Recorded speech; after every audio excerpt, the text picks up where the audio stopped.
무비 스님의 법화경 법문.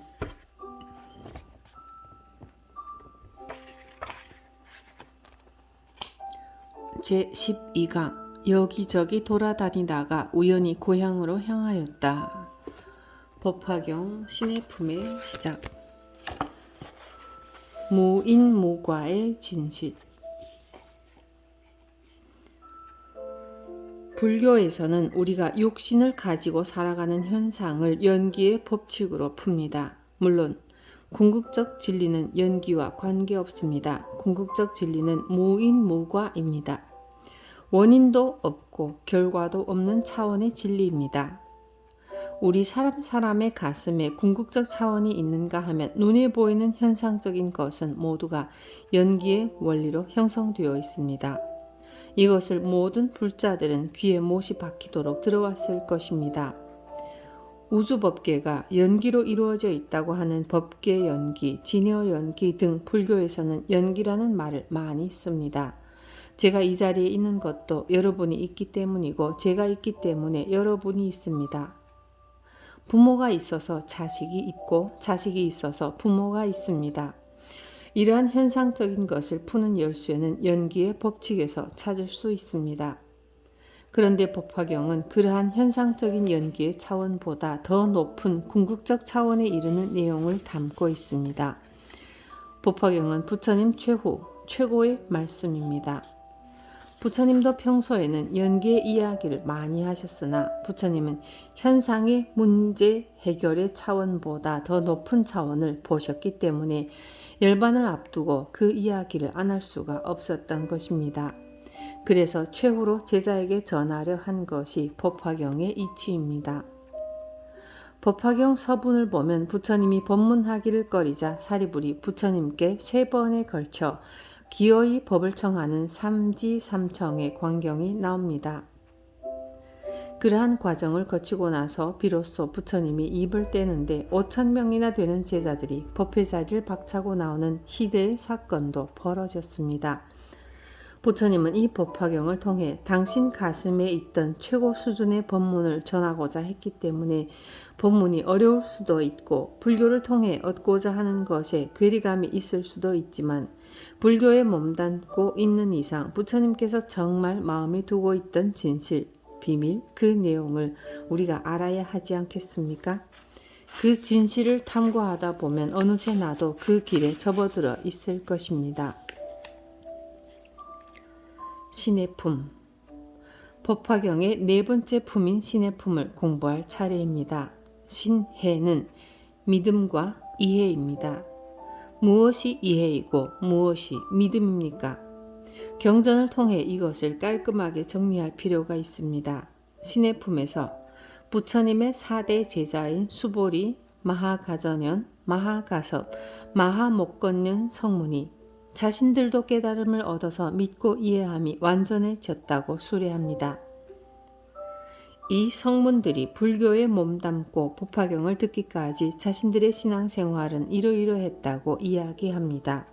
신의 품에는 유명한 궁자의 비유도 나옵니다. 이 품을 공부하는 동안 우리들 모두 각자 자신의 신앙생활을 점검해보는 기회를 가졌으면 합니다. 믿음은 종교뿐만 아니라 일상생활을 하는 데 있어서도 중요합니다. 흔히 믿음을 손과 같다고 합니다. 손은 참 신기합니다. 이 법당도, 석굴암도, 컴퓨터도 손이 다 만들었습니다. 손을 잘 사용하면 이와 같이 위대한 것들을 만듭니다. 믿음이 있음으로 해서 훌륭한 가정 분위기를 만들기도 합니다. 이 법회에도 믿음이 저변에 깔려 있습니다. 지난밤 봉은사에서는 신도들이 모여 삼천배를 한다고 저리 떠나갈 듯 관세음보살을 부르며 정진했습니다. 신앙을 펼치고 땀을 흘리는 시간 역시 믿음에서 나옵니다. 믿음은 지팡이와 같습니다. 지팡이는 자기 몸무게의 30%를 지탱해 줍니다. 믿음도 내 인생의 무게를 30% 내지 반 정도는 지탱해 줍니다. 믿음은 땅과 같습니다. 땅이 없다면 지금 이 건물이 지탱할 수 없고 우리가 걷지도 앉지도 눕지도 못합니다. 자동차도 땅을 의지해서 굴러다닙니다. 비행기 역시 땅을 박차하고 올라가야 비로소 하늘을 날 수 있습니다. 불교에서 말하는 이런저런 믿음의 의미를 곰곰이 생각해 본다면 믿음이라는 것이 참으로 신기합니다. 4대 성문이 깨달음을 얻다.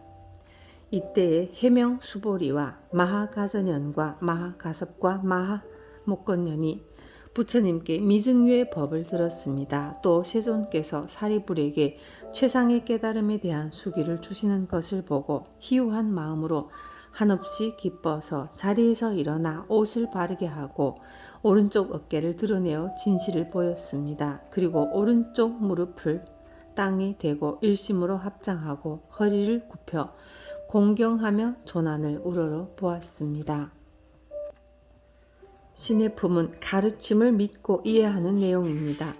4대 성문인 수보리, 마하가전연, 마하가섭, 마하목건연이 자신이 걸어온 신앙생활의 길을 고스란히 부처님께 고백합니다. 부처님께 사료여 말씀하였습니다. 저희들이 대중들 중에 상수 제자로서 나이는 늙었으며 스스로 생각하기를 이미 열반을 얻었으며 더 할 일이 없다 하고 더 이상 최상의 깨달음을 구하려 하지 않았습니다. 세존께서 지난 옛적부터 법을 설하신 것이 오래되셨는데 그때 저희들이 자리에 있었으나 몸이 피로하여 공과 형상이 없음과 지을 것이 없음만을 생각하였습니다. 보살의 법인 신통으로 유희함과 부처님의 세계를 정정하게 하는 것과 중생들을 성취하는 일은 마음에 즐거워하지 않았습니다. 법화경의 신의 품 2. 공과 무상, 무작은 근본 불교에서 끊임없이 이야기하는 것입니다. 법화경 이전의 불교는 대개 이 이야기입니다. 그것을 이 사람들도 공부해 왔습니다. 이제 법화경에 나오는 보살의 법은 보살행이고 이타행입니다. 남을 먼저 배려하는 것, 내가 득도하기 전에 남을 먼저 제도하는 것입니다. 내가 먼저 먹기보다는 자식부터 먹이는 어머니의 마음입니다. 부처님의 세계를 청정하게 하는 것은 불국토의 성취입니다. 그런데 법화경을 듣기 전까지는 4대 성문도 중생을 성취하는 일에 관심이 없었다는 것입니다. 불교가 전래되고 나서 이 정도의 세월이 흘렀는데 한국 불교는 어디쯤 와 있습니까? 모두들 불교라는 것을 통해서 무엇에 관심이 있습니까? 4대 성문의 고백을 들으면서 우리의 현실과 각자의 신앙생활은 어떠한가 한번 생각해 볼 필요가 있습니다. 미증유의 법을 듣다. 그 까닭은 세존께서 저희들로 하여금 삼계에서 벗어나 열반을 얻게 하였기 때문입니다. 또 지금 저희들은 나이가 이미 늙었으므로 부처님께서 보살들을 교화하시는 최상의 깨달음에 대하여는 조금도 좋아하는 마음을 내지 아니하였습니다. 저희들이 오늘 부처님 앞에서 성문들에게 최상의 깨달음에 대한 수기를 주시는 것을 듣고는 마음이 매우 환희하여 미증유를 얻었습니다. 생각지도 아니하다가 이제 호련히 희유한 법을 듣고 매우 경사스럽고 다행스러우며 저희들로서는 큰 이익을 얻었습니다. 마치 한량없는 보물을 구하지도 않았는데 저절로 얻은 것과 같습니다. 부처님도 처음에는 삼계에서 벗어나 내 한 몸 편히 살게 하는 열반을 얻게 하는 소승을 가르쳤습니다. 열반을 좋아하는 사람들이 있기 때문에 그런 사람들을 유인하기 위해서였습니다. 4대 성문도 그것이 습관이 되어서 그것이 불교인 양, 수행인 양 안착하여 왔습니다. 그래서 지금까지는 보살을 교화하는 마음을 내지 않았다고 우리 모두를 포함해서 이분들이 고백합니다. 이들은 이제 법화경을 통해 미증유를 얻었다고 말합니다. 일찍이 잊지 않았던 불가사의한 법을 들었다는 말입니다. 예전에 같이 공부하던 한 학인이 절에는 왜 병 고치는 법을 안 가르치나 하고 불평을 하던 일을 잊지 못합니다. 절에 특별한 신통이나 병 고치는 특별한 방법이 있는 줄 알고 출가한 사람들이 흔히 있었습니다. 일반 불자님들은 부처님 설화에 오면서 과연 무엇을 바라고 무엇을 목적으로 왔습니까? 법화경을 공부하는 입장에서 마음속으로라도 한 번쯤 계산해 볼 필요가 있습니다. 부처님의 4대 제자는 마치 한량없는 보물을 구하지도 않았는데 저절로 얻은 것과 같다고 말합니다. 그동안 불교를 수행하여 내 삶만을 편하게 유지하려 했는데 보살 정신, 툭 터진 삶을 듣게 되니 이러한 표현을 하게 된 것입니다. 오시교 천태지자 선사는 부처님의 모든 가르침을 5가지로 분류하여 회통합니다. 그것을 교상판석이라고 했습니다. 교상판석은 경전 해석법입니다.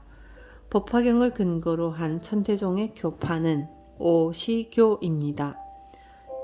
1. 화엄시 부처님이 성도 후 21일간 설함 화엄경.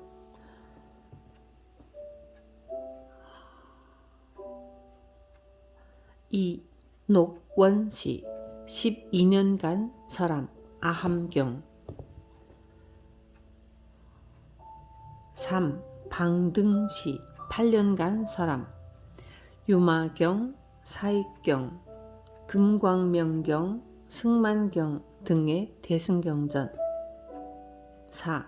반야시 21년간 설함 여러 반야경. 5. 법화 열반시 8년간 설함 법화경 열반경.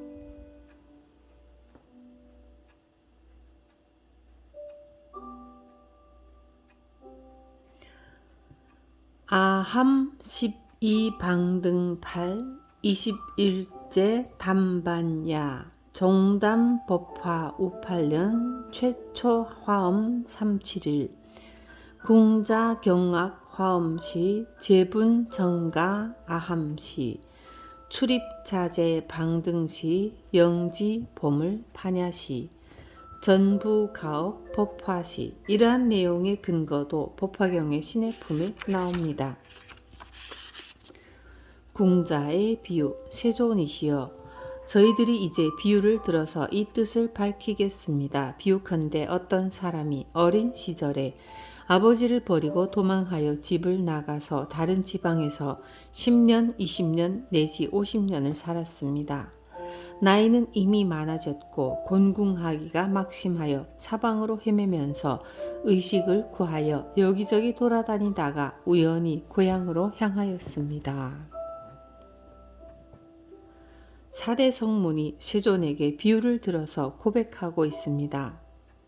4대 성문과 마찬가지로 우리도 이제 고향으로 향하고 있습니다. 고향이란 궁극적 차원의 안락처, 진정한 차원의 해탈입니다. 절의 일주문을 들어서는 순간 너나 할 것 없이 우리는 모두 이 고향을 향해 가고 있는 것입니다.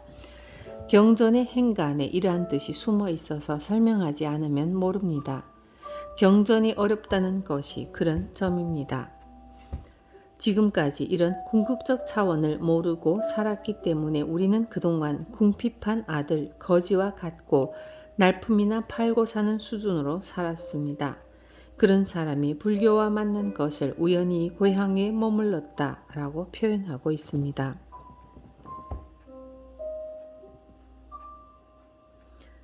그의 아버지는 일찍이 아들을 찾아다니다가 만나지 못하고 중도에서 어느 도시에 머물러 살았습니다. 그 집은 매우 부유하여 재물이 한량없고 금, 은, 유리, 산호, 호박, 파리, 진주들이 창고마다 가득 차서 넘쳐났습니다. 거기다가 노비와 시종들과 청지기 등 관리들도 많았습니다.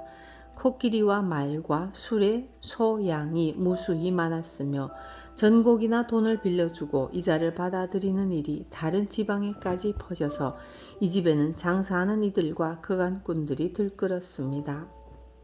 이 어마어마한 부자는 부처님을 뜻합니다.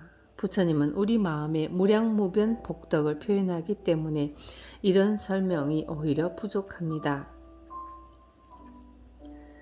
그때 빈궁한 아들이 이 마을 저 마을로 두루 돌아다니고 이 지방과 저 지방을 지나다가 마침내 아버지가 살고 있는 도시에 이르렀습니다. 평범한 나그네의 여행 과정 속에는 우리 불자들이 이 불교 저 불교 이 참선 저 참선 다 지나고 부처님이 전해주고자 하는 인간이 이르러 갈 수 있는 최고 성공의 길, 법화경을 만났다는 이야기가 담겨 있습니다. 아버지는 언제나 아들을 생각하였습니다. 아들과 이별한 지 벌써 50년이 되었으나 아직 다른 이에게는 이러한 사실을 한 번도 말하지 않고 마음속으로 홀로 한탄하였습니다.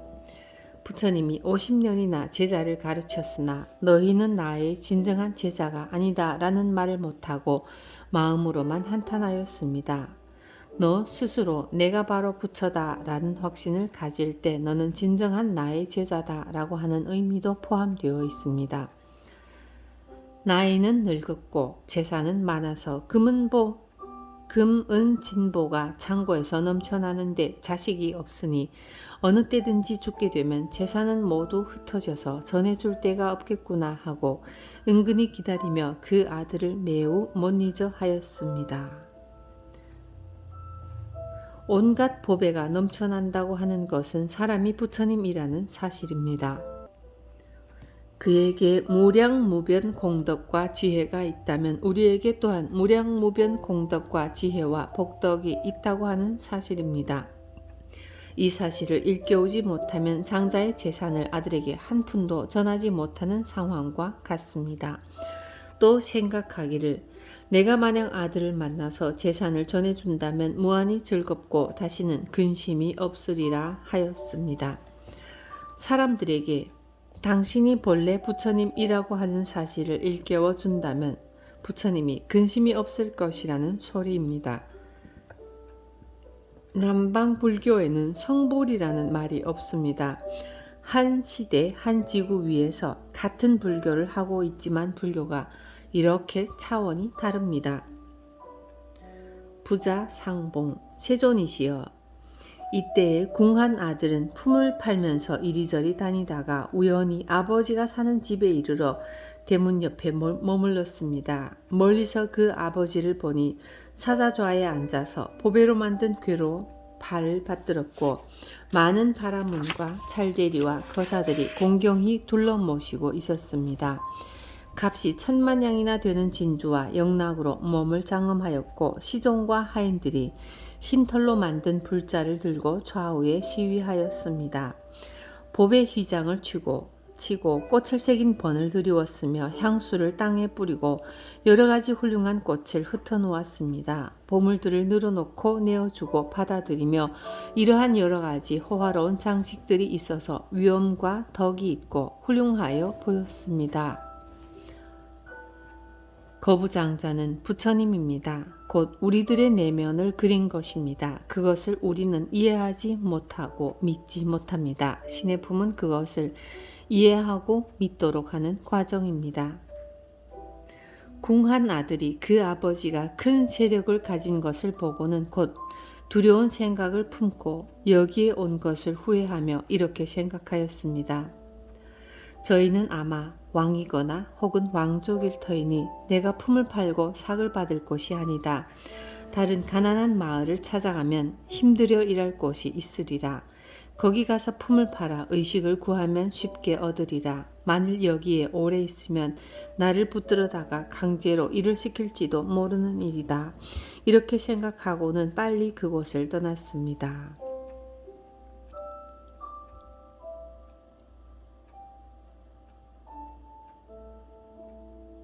이 자리에 있는 분들 중에 아직도 불교에 대해서 이런 생각을 하는 사람이 없지 않을 것입니다. 그때에 부호인 장자는 사자좌에서 아들인 줄을 알아보고 크게 기뻐서 이렇게 생각하였습니다. 나의 창고에 가득한 재산을 이제 전해줄 때가 있구나. 내가 항상 이 아들을 생각하면서도 만날 수가 없었는데 이제 문득 스스로 찾아왔으니 내 소원이 드디어 이루어졌구나. 내가 비록 나이는 늙었으나 재산을 아끼는 마음이 변함이 없던 것은 이러한 까닭이다 라고 하였습니다. 장자가 재산을 가지고 있었던 것은 결국은 아들에게 전해주려고 했기 때문입니다. 부처님은 결국 우리들 자신에게 최후로 마지막 한마디를 전하려고 하는 것입니다. 너도 나와 똑같은 부처다. 이 한마디가 부처님의 모든 재산입니다. 이것을 제대로 믿느냐 이해하느냐는 우리들의 몫입니다. 이것이 제대로 와닿는다면 이 세상에 그 무엇도 부러울 것이 없습니다. 육조 스님도 그것을 알고 내 자성자리에 본래 모든 것이 구족해 있음을 내가 어찌 상상이나 했겠는가? 라는 표현을 했습니다. 내 마음속에 모든 것이 갖추어져 있다. 그런 사실은 어찌 내가 상상할 수 있었겠느냐? 제대로 느끼고 제대로 알면 저절로 이런 말이 나옵니다. 가슴에서 저절로 터져 나오는 소리인데 어떻게 참을 수가 있겠습니까? 아들이 놀라 기절하다. 그래서 곧 곁에 있는 사람을 빨리 보내어 데려오게 하였습니다. 그때 데리러 갔던 사람이 빨리 쫓아가서 붙더니 궁한 아들이 크게 놀라서 원통하다고 큰 소리로 부르짖었습니다.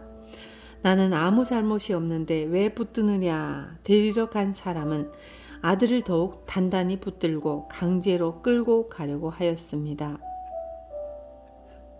그때에 궁한 아들은 스스로 생각하기를 죄도 없이 붙들려 가게 되니 반드시 죽게 되리라 하고 더욱 놀라서 기절하여 땅에 쓰러지고 말았습니다. 이 구절은 궁자 경악 화엄시, 부처님께서 화엄경을 설하는 때를 말합니다. 부처님께서 화엄경을 설하자 성문들도 화엄법회가 있다는 사실을 듣기만 했지 그 뜻에 대해서는 맹인과 같았고 귀머거리와 같았다는 말이 있습니다. 불교는 부처님의 가르침입니다. 착한 불자, 순수한 신앙심, 소박한 신앙심은 높이 살 수 있으나 그것만 가지고는 부족합니다. 경전에 이렇게 부처님이 하나하나 짚어서 가르쳐 주시는 법이 있습니다. 불자들이 그동안 불교에 들인 시간과 돈, 능력과 건강이 얼마입니까? 가르침을 잘 받아들여서 가장 효과적인 결과를 거둬내야 하지 않겠습니까? 화엄경을 불교에 대해 조금도 모르는 사람에게 읽어주면 전혀 못 알아듣습니다. 법화경에 사람이 부처다라고 하는 차원도 못 알아듣는 사람이 많을 것입니다. 나는 온갖 번뇌 덩어리이다. 나는 남의 눈치 보고 속일 생각만 하고 어떻게 하면 이익을 볼까 그것만 생각한다. 이런 내가 부처님이라니 하고 이해가 안 될 것입니다. 화엄경은 더욱 심합니다. 산천초목이 모두 부처님의 한량없는 설법이라고 하는 소리를 누가 알아듣겠습니까? 부처님은 깨달음을 성취하고 나서 당신의 깨달음을 음미하면서 법피선열에 토찰되어 있었습니다. 그러한 기간이 21일입니다. 그 기간에 부처님이 정신적으로 누렸던 그 깨달음의 궁극적 차원을 고스란히 그려놓은 것이 화엄경입니다. 화엄경이나 법화경을 경전 성립사적인 차원에서 말하자면 이 경전들은 부처님 열반하시고 500~600년이 지난 다음에 성립된 경전입니다. 그러나 부처님과 동일한 깨달음을 얻은 뛰어난 분들이 부처님의 정신을 이어받아서 편찬한 경전입니다. 그래서 부처님이 최초에 깨닫고 나선 설한 법이라고 합니다. 부처님이 깨닫고 난 뒤에 정신세계를 고스란히 그린 경전이기 때문입니다. 여기 경전에 아버지가 보니 아들이 기절했습니다. 라는 대목이 나옵니다. 부처님이 화엄경을 설하니 아무도 못 알아듣는 이가 없었다는 것입니다. 부처님이 화엄경을 설하니 아무도 알아듣는 이가 없었다는 것입니다. 그래서 부처님은 수준을 낮춰서 아함부 경전을 설합니다. 아함부 경전은 유치원생, 초등학생의 수준입니다. 그렇기 때문에 아함부 경전에는 설화가 많습니다. 그런 것은 방편입니다. 법화경이나 화엄경은 방편이 거의 없습니다. 통째로 진리의 말씀입니다. 궁한 아들의 밥벌이. 아버지가 멀리서 이 광경을 보고 심부름꾼에게 말하였습니다. 그 사람은 필요 없으니 억지로 데려오지 말라. 찬불을 낯에 뿌려서 다시 깨어나게 하고 더 이상 그 사람에게 말하지 말라. 그 까닭은 아버지가 아들의 마음이 용렬한 줄을 알았고 자신의 호화로운 부귀영화가 아들에게 두려움이 되는 줄을 알았기 때문입니다. 자신의 아들임을 분명히 알았지만은 일종의 방편으로서 자기의 아들이라는 말을 아무에게도 말하지 않고 그 심부름꾼을 시켜서 아들에게 말하기를 이제 내가 너를 놓아줄 터이니 어디든 마음대로 가거라 하였습니다. 궁한 아들은 좋아라 기뻐서 어쩔 줄을 몰라 땅에서 일어나서 가난한 마을을 찾아가서 밥벌이를 하고 있었습니다. 모두가 다 부처라는 사실을 부처님은 압니다. 그러나 처음부터 그 이야기를 하면 믿을 사람이 없습니다. 지금도 믿을 사람이 없는데 하물며 미개한 시대에 누가 그것을 믿었겠습니까? 거부인 장자는 궁자가 자신의 아들임을 알았지만 일종의 방편으로 자기의 아들이라는 말을 아무에게도 하지 않았습니다. 속으로만 내 재산을 전부 물려받을 놈인데 라고 한 것입니다. 화엄경에도 신기하고 신기하여라. 열애의 지혜와 덕상을 그대로 갖추고 있구나. 다만 모르고 있을 뿐이다 라는 구절이 나옵니다. 부처님에게 왕자 출신으로서 신기한 것이 무엇이 있었겠습니까? 그런데 부처님은 신기하다는 말씀을 그 자리에서 했습니다. 모든 사람이 열애인 부처의 성품을 가지고 있는 것을 부처님이 신기하다고 한 것입니다. 경전에서 수없이 네가 그대로 부처이다. 현재 이대로 완전 무결한 부처이다. 인간으로서의 감정과 모순을 그대로 가지고 있더라도 가지고 있는 그대로 부처다 라고 이야기해도 우리에게 그것이 쉽게 먹혀들지 않습니다. 그래서 부처님은 할 수 없이 아들이 품팔이를 하든지 말든지 칠성단에 가서 기도를 하든지 큰 바위 밑에 가서 기도를 하든지 그대로 방편으로 하게 하는 것입니다. 2600여 년이 지난 지금 불교 안에는 온갖 방편이 많습니다. 부처님은 한 사람도 배척하지 않습니다. 전부 거둬들여서 성숙시켜서 본래 부처라고 하는 자리를 찾게 하는 것이 부처님의 자비입니다. 부처님은 오직 사람들이 자신의 가치를 모르고 깨닫지 못하는 것을 안타까워할 뿐입니다. 한때 한국절에서 산신각, 칠성각을 없애는 운동을 했으나 그러한 근기도 너그럽게 받아들여야 합니다. 가난한 우리들이 이 부처 저 부처 둘러보고 이 지방 저 지방을 지나다가 마침내 아버지가 사는 도시에 이르러 드디어 법화경을 만납니다. 궁한 아들이 스스로 거부장자의 아들인 줄을 모르고 가난한 마을을 찾아가서 밥벌이를 하고 있었습니다. 이 구절에 경전보다 10배, 20배의 풍부한 뜻이 숨어 있습니다. 그 뜻이 읽혀질 때마다 환희심이 일어납니다. 우리 역시 다음 법회 때까지 각자의 밥벌이를 하다가 본래 자리로 돌아오도록 합시다.